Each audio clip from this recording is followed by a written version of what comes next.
welcome back. And in this video we're gonna continue with Owens Bridge, and we're gonna talk about some of the advantages and disadvantages of Owens Bridge, and we're gonna look at the numerical problem solved using the expressions we derived in the previous video. So some of the advantages of using an Owens Bridge to measure self-inductance is that the expressions for R and L are simple. As we have seen in the previous video, we derive the value for R and L in terms of the given capacitance and capacitance and resistors. So the expressions are very simple and they do not involve using frequency, and they're independent of frequency, so calculations and doing numericals are far more easier for Owens Bridge circuit.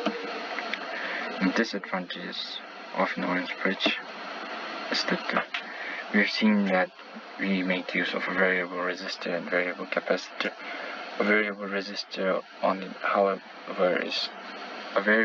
resistor is cheap, but however variable capacitor is much more costly, so the cost of construction of an Owens Bridge circuit is very high. And due to variable resistor, a capacitor and another capacitor being used, the range of stability or Q factor is restricted.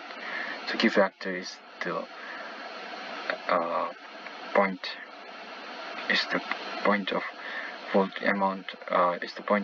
voltage and current where the entire device is stable. So that range of that value is restricted, so the range of stability also gets restricted. Now moving on to a numerical problem, we can see the question here. An Owens Bridge is used to measure the properties of a sample of sheet steel at 2 kHz at balance arm AB is this as its test specimen. Arm BC, the values of arm BC, CD and DA is given, along with the quantity of capacitance and resistors for each component. So we're going to derive the balance condition and calculate the effective impedance of the specimen and the test. So using the information given to us, we're going to first draw a rough Owens Bridge where R1 and L1 is the test specimen and is unknown to us, but R2